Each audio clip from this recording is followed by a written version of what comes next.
Today we're going to deconstruct one of the most overlooked pages on the entire internet. A page you probably use every single day without even thinking about it. We're going to find out what it's really asking of us. Okay, let's get into it. So let me just start with a question for you. What's the single most important web page you visit? I mean, really think about it. It's probably not a news site. It's probably not social media. No, it's something way more fundamental to your digital life. A page that basically holds the key to everything else you do online. And there it is, the sign-in page. It looks so simple, right? Just a couple of boxes, a few links. But this page, this is the gatekeeper to our email, our documents, our photos, our entire digital identity. We use it all the time, but today we're really going to look at it. That's because this page is so much more than just a form you fill out. You have to see it as a universal gateway. It's the checkpoint standing between you and your digital world, and it operates on some really powerful principles that are totally worth understanding. So here's what we're going to do in this explainer. We're essentially creating an exploded view of this page. We're going to pull apart every element, every single word, and every choice it gives you to see how it all fits together and, what it tells us about how the modern web actually works. Let's kick things off with the most important idea on this page, your identity. This isn't just about typing in a password. It's about presenting your one unique digital key that unlocks, everything. See, the page doesn't just say sign in. It gives you a very specific instruction. Use your Google account. What's so interesting here is that this phrasing sets up the main idea right away. You're not just getting into one service, you're firing up a single, incredibly powerful account. So what is a Google account, really? Well, think of it like this. It's a single unified key to a massive ecosystem of tools. We're talking Gmail, Drive, YouTube, Maps, and all the data you've ever created inside them. That unified access is what makes it all feel so seamless, but it also means your entire digital life gets centralized in one single place. And this is how you prove you're you. Your email or your phone number, that's your main identifier. It's the unique username in a massive global database that points to you and only you. But of course, if you have a key that's this powerful, you absolutely need ways to protect it. So the sign-in page isn't just a gate, it's also a guard, and it has these built-in features to make sure that key doesn't get into the wrong hands. Let's look at the first line of defense. Right there below the box is this simple little link, forgot email.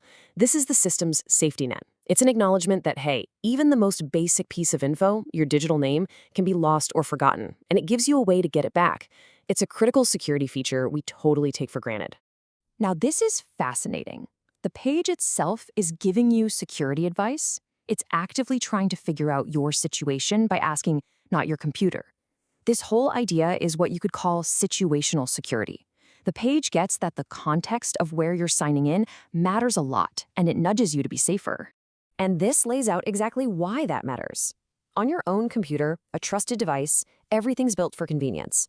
But on a public computer at, say, a library, an untrusted environment, the priority completely flips to security. Using a private mode means no trace of you is left behind. The key takeaway here is that the page itself is trying to teach you how to use it safely.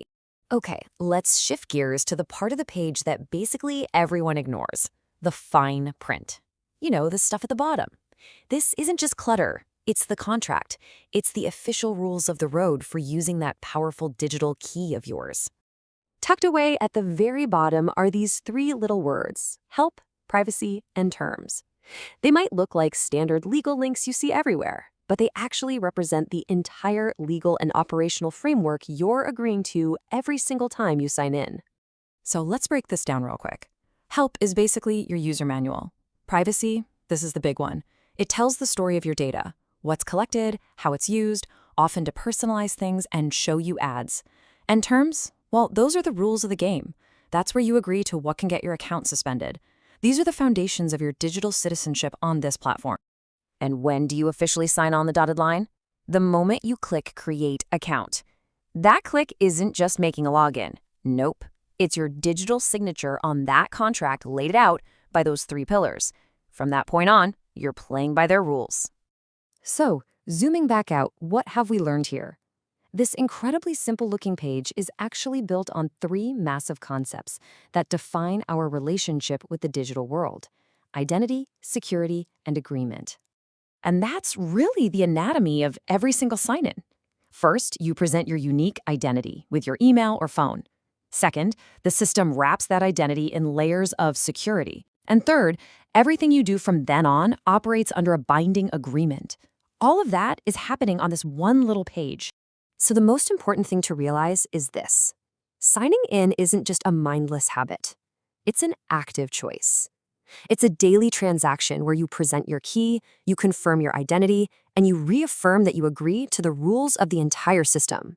And that really brings us to our final thought.